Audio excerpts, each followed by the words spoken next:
Shalom, bertemu lagi di renungan hari ini ya. Puji Tuhan, hari baru, berkat baru, penyertaan Tuhan yang selalu ada dalam hidup kita ya.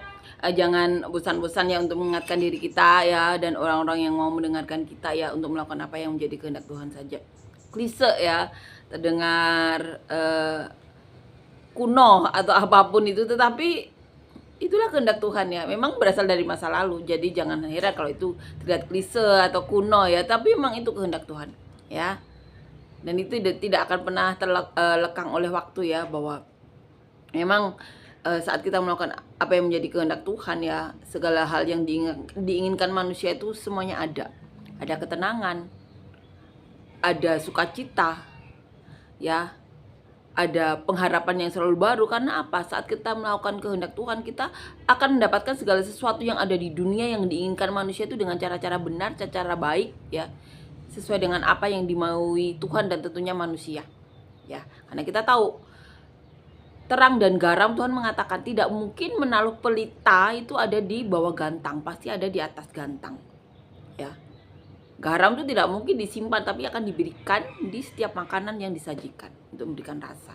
Begitu juga orang-orang yang melakukan kehendak Tuhan, karena dia melakukan hal yang benar, karena dia melakukan hal yang baik ya, karena dia harus menjaga dirinya.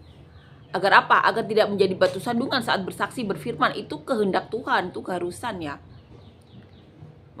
Tuhan itu tidak dirugikan ya saat manusia tidak menjaga dirinya ya. Tetapi manusia sendiri itu yang rugi. Tetapi karena cintanya Tuhan kepada manusia ya, sehingga di Alkitab dikatakan satu jiwa selamat itu surga bersorak-sorai. Amin ya. Saat manusia butuh bantuan, padahal itu bukan kesalahannya Tuhan, pasti kesalahannya manusia. Tuhan itu sampai mengirimkan nabinya, utusannya pasti. Ya, di perikop ini ya, di Hakim-Hakim ini Tuhan selalu tulis ya, saat manusia berbuat dosa ya, akhirnya diserahkan ke bangsa lain ya, atau orang-orang lain yang akhirnya menjadi tuan mereka. Saat mereka berseru, berdoa, asal berdoa, Tuhan turun tangan. Seperti itu Tuhan kita ya. Saat kita tidak melakukan kehendak Tuhan, yang rugi ya kalian sendiri. Kalian akan menjadi budak orang lain ya. Tapi saat melakukan apa yang menjadi kehendak Tuhan, dikatakan mereka bisa hidup damai. Hal-hal yang memang manusia itu tahu itu yang akan mereka dapatkan saat melakukan kehendak Tuhan. Tetapi entah kenapa manusia itu banyak yang menuruti keinginannya, tetapi kita tidak bisa saling menghakimi ya. Ini tugas kita tuh sebagai manusia tuh saling dukung, saling support, saling bantu untuk bisa sama-sama melakukan kehendak Tuhan. Karena apa? Kejadian yang kita lihat di orang lain itu bisa terjadi pada anak cucu kita nanti. Kalau kita tidak mawas diri dari sekarang, tidak melakukan hal-hal yang membawa kebaikan, bagaimana nasib anak cucu kita nanti ke depannya? Ya. Makanya di sini kita perlu saling dukung, saling support, saling bantu. Itu sama-sama mencari solusi, itu sama-sama mempermuliakan nama Tuhan, itu sama-sama mengajari diri kita dan orang-orang yang mau mendengarkan kita, terutama anak cucu kita ya. Jemaat-jemaat yang Tuhan taruh ya dalam keluarga kita, untuk melakukan apa yang menjadi kehendak Tuhan. Karena sekali lagi, dengan melakukan apa yang menjadi kehendak Tuhan, apa yang diinginkan manusia itu akan dia dapatkan. Kalau sistemnya bagus ya, kalau tata caranya bagus. Tetapi itu harus dilakukan terus-menerus untuk memberikan anak kita contoh ya, bahwa ini loh kalau melakukan kehendak Tuhan. Makanya sebagai orang Kristen tuh kita saling dukung, saling support. Karena kalau kita tidak melakukan kehendak Tuhan, kita sendiri yang dirugikan, anak cucu kita nanti yang dirugikan. Bayangkan kalau mereka tuh mendapatkan sesuatu dengan cara tidak baik,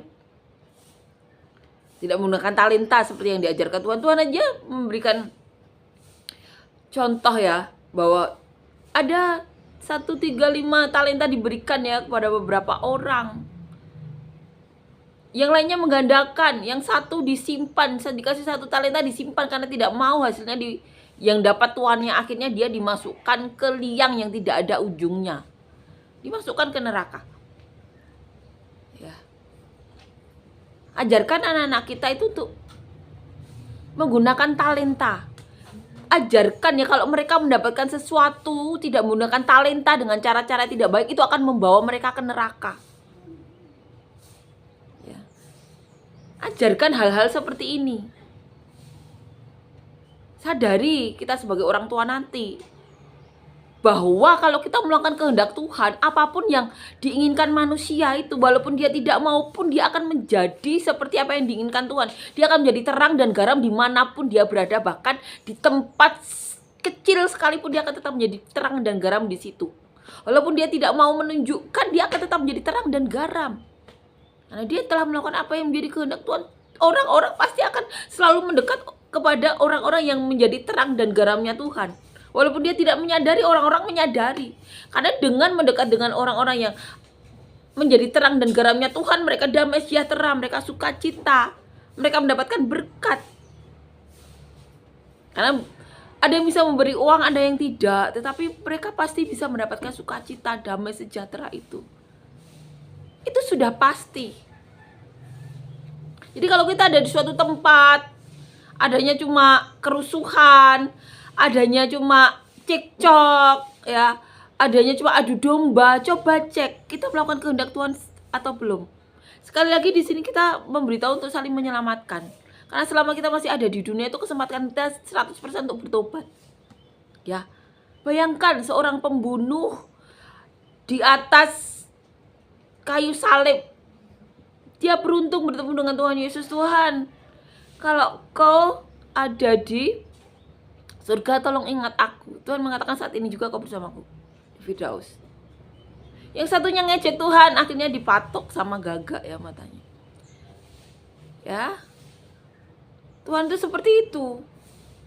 Jadi jangan sia-siakan kesempatan kalian selama ada di dunia ini. Mau sedosa semerah apapun ya, asalkan kalian mau kembali ke Tuhan, itu akan bisa dijadikan putih seperti salju. Ya. Yuk kita sama-sama saling dukung, saling support, saling bantu. Untuk saling menghakimi itu tidak bisa lagi. Ya. Karena kita semua itu orang-orang yang saat ini ada di dunia yang memang penuh dengan orang dosa. Kalau kita mau menghakimi kita tidak bisa, ya. Kenapa? Karena itu bukan tugas kita. Kalau kita menghakimi, kita akan malah dapat dosa dari Tuhan. Itu ada juga ayatnya. Amin ya, ajarkan anak-anak kita itu untuk selalu melakukan kehendak Tuhan. Kalau melakukan kehendak Tuhan, tempat-tempat yang diinginkan manusia, walaupun orang itu tidak mau pun akan tetap kelihatan. Ya. Tapi kalau dia tidak melakukan kehendak Tuhan, tetapi karena ada jabatan atau ini, dia akan mempermalukan dirinya sendiri. Kalau walaupun dia ada jabatan atau apapun ya yang bisa dilihat orang, tapi dia tidak melakukan kehendak Tuhan, dia akan malah mempermalukan dirinya sendiri. Tetapi ya, kalau orang melakukan kehendak Tuhan, walaupun dia tidak ingin terlihat dimanapun, dia akan terlihat tetap menjadi terang dan garam. Jadi pentingnya untuk melakukan kehendak Tuhan, ya. Karena kalau kita tidak melakukan kehendak Tuhan, kita merugikan diri sendiri. Kalian yang rugi kalau tidak melakukan kehendak Tuhan. Ya. Amin ya. Kita akan lanjutkan membaca dan merenungkan ayat firman Tuhan diambil di kitab Hakim-Hakim pasal yang keempat ayat 1 sampai ayat 24 ya, judul perikopnya Deborah dan Barak. Setelah Ehud mati, orang Israel melakukan apa yang jahat di mata Tuhan. Lalu Tuhan menyerahkan mereka ke dalam tangan Yobin, raja Kanaan yang memerintah di Hazor. Panglima tentaranya ialah Sisera yang diam di Harosat Hagoyim. Lalu orang Israel berseru pada Tuhan sebab Sisera mempunyai 900 kereta besi dan 20 tahun lamanya ia menindas orang Israel dengan keras. Pada waktu itu Deborah seorang nabiah, istri Lapidot, memerintah sebagai hakim atas orang Israel. Ia biasa duduk di bawah pohon korma Deborah antara Ramah dan Betel di pegunungan Efraim, dan orang Israel menghadap dia untuk berhakim kepadanya. Lalu ia menyuruh memanggil Barak bin Abinoam dan Kedesi di daerah Naftali lalu berkata kepadanya, bukankah Tuhan Allah Israel memerintah demikian? Majulah, bergeraklah menuju Gunung Tabor dengan membawa 10.000 orang Bani Naftali dan Bani Sebulon bersama-sama dengan engkau. Dan aku akan menggerakkan Sisera panglima tentara Yabin dengan kereta-keretanya dan pasukan-pasukannya menuju engkau ke sungai Kison, dan aku akan menyerahkan dia ke dalam tanganmu. Jawab Barak kepada Deborah, jika engkau turut maju, aku pun maju. Tetapi jika engkau tidak turut maju, aku pun tidak maju. Kata Deborah, baik, aku turut. Hanya engkau tidak akan mendapat kehormatan dalam perjalanan yang engkau lakukan ini. Sebab Tuhan akan menyerahkan Sisera ke dalam tangan seorang perempuan. Lalu Deborah bangun berdiri dan pergi bersama-sama dengan Barak ke Kedesi. Barak mengerahkan suku Sebulon dan suku Naftali ke Kedesi, maka 10.000 orang maju mengikuti dia. Juga Deborah maju bersama-sama dengan dia. Adapun Hebet orang Keni itu telah memisahkan diri dari suku Keni dari anak-anak Hobab ipar Musa, dan telah berpindah-pindah memasang kemahnya sampai ke pohon Tarbatin di Saanaim yang dekat Kedesi. Setelah dikabarkan kepada Sisera bahwa Barak bin Abinoam telah maju ke Gunung Tabor, dikerahkannya lah segala keretanya 900 kereta besi dan seluruh rakyat yang bersama-sama dengan dia. Dan Harod Hagoyim ke sungai Kison. Lalu berkatalah Deborah kepada Barak, bersiaplah, sebab inilah hari Tuhan menyerahkan Sisera ke dalam tanganmu. Bukankah Tuhan telah maju di depan engkau? Lalu turunlah Barak dari Gunung Tabor dan 10.000 orang mengikuti dia. Dan Tuhan mengacaukan Sisera serta segala keretanya dan seluruh tentaranya oleh mata pedang di depan Barak, sehingga Sisera turun dari keretanya dan melarikan diri dengan berjalan kaki. Lalu Barak mengejar kereta-kereta dan tentara itu sampai ke Haroset Hagoyim, dan seluruh tentara Sisera tewas oleh mata pedang. Tidak ada seorang pun yang tinggal hidup. Tetapi Sisera dengan berjalan kaki melarikan diri ke tanah Yael istri Heber orang Keni itu, sebab ada perhubungan baik antara Yabin Raja Hasor dengan keluarga Heber orang Keni itu. Yael itu pun keluar mendapatkan Sisera dan berkata kepadanya, singgahlah tuanku, silahkan masuk, jangan takut. Lalu singgahlah ia ke dalam kemah perempuan itu, dan perempuan itu menutupi dia dengan selimut. Kemudian berkatalah ia kepada perempuan itu, berilah kiranya aku minum air sedikit, aku haus. Lalu perempuan itu membuka kirbat susu, diberikannya dia minum dan diselimutinya pula. Lagi katanya kepada perempuan itu, berdirilah di depan pintu kemah, dan apabila ada orang datang dan bertanya kepadamu, ada orang di sini, maka jawablah tidak ada. Tetapi Yael istri Heber mengambil patok kemah, diambilnya pula palu, mendekatinya diam-diam, lalu diletakkannya patok itu masuk ke dalam pelipisnya sampai tembus ke tanah. Sebab ia telah tidur nyenyak karena lelahnya, maka matilah orang itu. Pada waktu itu muncullah Barak yang mengejar Sisera. Keluarlah Yael mendapatkan dia dan berkata kepadanya, mari aku akan menunjukkan kepadamu orang yang kau cari itu. Lalu masuklah Barak ke dalam, dan tampaklah Sisera mati tergeletak dengan patok dalam pelipisnya. Demikianlah Allah pada hari itu menundukkan Yabin Raja Kanaan di depan orang Israel. Dan kekuasaan orang Israel kian keras menekan Yabin Raja Kanaan sampai mereka melenyapkan Yabin Raja Kanaan itu. Jadi di sini diberi judul Deborah dan Barak ya. Deborah itu kisahnya sering kita dengar ya. Namanya pun sering kita dengar. Kita akan renungkan ayat demi ayat. Jadi dikatakan di ayat pertama setelah Ehud mati ya. Ehud itu orang yang diurapi Tuhan ya. Dikatakan di perikop sebelumnya ya. Dia anak Gera orang Benyamin ya. Saat orang Kanaan orang Moab, Raja Moab itu yang namanya Eglon ya, mempersusah orang Israel. Akhirnya orang Israel berseru kepada Tuhan, berdoa ya.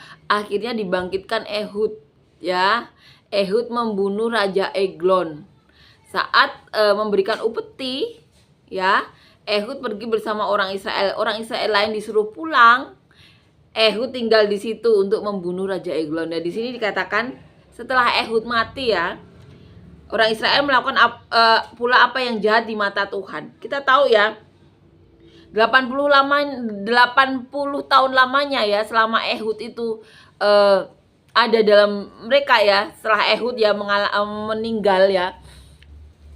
Maaf, setelah Raja Eglon meninggal, dikatakan di perikop yang judulnya Ehud itu 80 tahun lamanya tuh orang Israel hidup sejahtera ya, damai. Tapi di sini katakan setelah Ehud meninggal, orang Israel kembali berbuat jahat. Mereka lupa ya, karena tidak ada yang mengingatkan ya. Lalu Tuhan menyerahkan mereka ke dalam tangan Yabin, raja Kanaan yang memerintah di Hasor. Panglima tentaranya ialah Sisera yang diam di Harofet Hagoyim. Jadi kita ini ya, telaah ya, kita garis besar ya. Jadi setelah ditinggal orang-orang pilihan Tuhan yang ada urapan Tuhan, mereka tuh kayak gak ada yang mengingatkan. Jadi menikahi orang yang berbeda agama, kemudian menyembah ilah mereka, itu dianggap biasa kan. Mereka dikira mereka tidak berbuat jahat seperti hal-hal yang ini ya, tetapi itu di mata Tuhan tetap jahat ya. Lalu orang Israel berseru kepada Tuhan, sebab Sisera mempunyai 900 kereta besi dan 20 tahun lamanya ia menindas orang Israel dengan keras. Jadi ketika orang Ehud meninggal dan kemudian Israel melakukan yang jahat di mata Tuhan, kemudian orang Israel ditindas di sini katakan 20 tahun oleh Raja Yabin yang dimana panglima tentaranya namanya Sisera ya. Pada waktu itu Deborah seorang nabiah ya, di sini Deborah itu disebut Tuhan juga nabi ya. Istri Lapidot memerintah sebagai hakim atas orang Israel. Jadi Deborah ini sebagai hakim ya saat itu ya. Ia biasa duduk di bawah pohon korma Deborah antara Rama dan Betel di pegunungan Efraim, dan orang Israel menghadap dia untuk berhakim kepadanya ya. Jadi itu yang dilakukan Deborah ya, sering duduk di pohon kurma Deborah ya, duduk di pohon kurmanya ya, dan orang-orang sering datang untuk berhakim dengan dia ya. Ia menyuruh memanggil Barak bin Abinoab dan dari Kedesi di daerah Naftali, lalu berkata kepadanya, bukankah Tuhan Allah Israel memerintahkan demikian, majulah, bergeraklah menuju Gunung Tabor dengan membawa 10.000 orang Bani Naftali dan Bani Sebulon bersama-sama dengan engkau. Ya, itu yang dikatakan Deborah ya. Jadi Deborah memanggil Barak dan memperkatakan itu ya, memperkatakan, bukankah Tuhan Allah Israel memerintah demikian, majulah, bergeraklah menuju Gunung Tabor dengan membawa 10.000 orang Bani Naftali dan Bani Sebulon bersama-sama dengan engkau. Itu yang dikatakan. Dan aku akan mengerahkan Sisera panglima tentara Yabin dengan kereta-keretanya dan pasukan-pasukannya menuju engkau ke sungai Kison, dan aku akan menyerahkan dia ke dalam tanganmu. Itu yang dilakukan ya, atau dikatakan ya, saat ini masih dikatakan Deborah ya kepada Barak. Dan di sini katakan, akunya udah besar, aku akan menyerahkan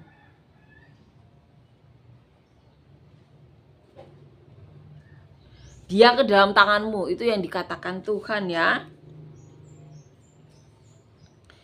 Kata Deborah, baik, aku turut. Hanya engkau tidak akan mendapat kehormatan dalam perjalanan yang engkau lakukan ini, sebab Tuhan akan menyerahkan Sisera ke dalam tangan seorang perempuan ya. Dikatakan di sini Deborah mengingatkan bahwa Sisera itu akan diserahkan ke tangan seorang perempuan ya. Lalu Deborah bangun berdiri dan pergi bersama-sama dengan Barak ke Kedesi. Jadi di sini dikatakan Deborah itu bareng Barak pergi ke Kedesi ya. Barak mengerahkan suku Sebulon dan suku Naftali ke Kedesi, maka 10.000 orang maju mengikuti dia, juga Deborah maju bersama-sama dengan dia. Adapun Heber orang Keni itu telah memisahkan diri dari suku Keni, dari anak-anak Hobab ipar Musa, dan telah berpindah-pindah memasang kemahnya sampai ke pohon Tarbatin di Saanaim yang dekat Kedesi ya. Jadi di sini dikatakan pun ada Heber. Heber itu dari suku Keni, anak-anak Hobab ipar Musa ya.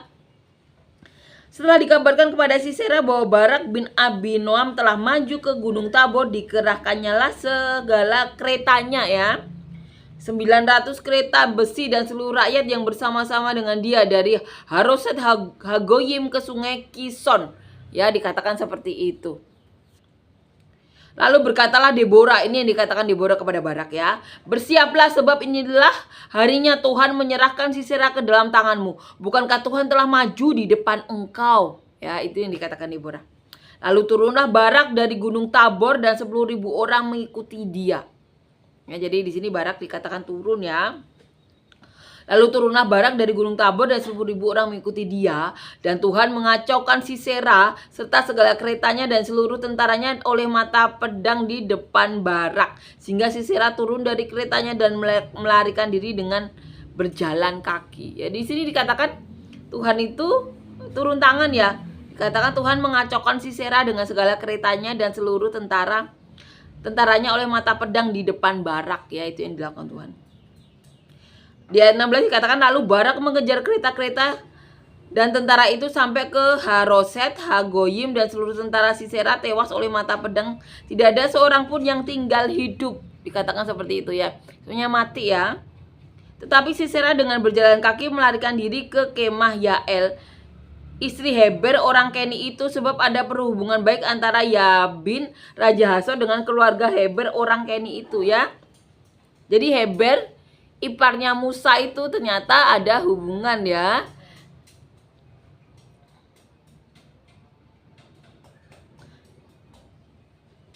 Dengan Yabin ada hubungan baik dengan Yabin, makanya Sisera pergi ke rumah Heber itu ya. Katakan di ayat 18, Yael itu pun keluar mendapatkan Sisera dan berkata kepadanya, singgahlah tuanku, silakan masuk, jangan takut ya. Itu yang dikatakan Yael. Lalu singgahlah ia ke dalam kemah perempuan itu dan perempuan itu menutupi dia dengan selimut. Jadi ada namanya perempuan namanya Yael ya. Dan dia mengatakan kepada Sisera untuk singgah ya. Dan ini ayat 19 ya, apa yang dikatakan Sisera. Kemudian berkatalah ia kepada perempuan itu, berilah kiranya aku minum air sedikit, aku haus ya. Ini yang dikatakan Sisera. Sisera minta minum. Lalu perempuan itu membawa kirbat susu, diberinyalah dia minum dan diselimutinya pula. Ya. Jadi setelah memberi minum itu diselimuti. Di ayat 20 dikatakan lagi, katanya kepada perempuan itu, berdirilah di depan pintu kemah. Dan apabila ada orang datang dan bertanya kepadamu, ada orang di situ, maka jawablah tidak ada ya. Jadi Yael diminta untuk nunggu pintu, dan kalau tak ada yang nanya ada orang enggak, diminta jawab tidak ada. Ini yang dilakukan Yael ya. Tetapi Yael istri Heber mengambil patok kemah, diambilnya pula palu, mendekatinya diam-diam, lalu dilantakkannya lah patok itu masuk ke dalam pelipisnya sampai tembus ke tanah. Sebab ia telah tidur nyenyak karena lelahnya, maka matilah orang itu. Jadi yang membunuh itu Yael istri Heber ya. Karena Deborah kan sudah mengatakan kepada Barak ya, bahwa Barak itu tidak akan mendapatkan kehormatan ya dengan berperang itu, karena yang membunuh Sisera itu bukan Barak tetapi Yael ya, istri Heber ya. Ternyata di sini diceritakan seperti itu ya.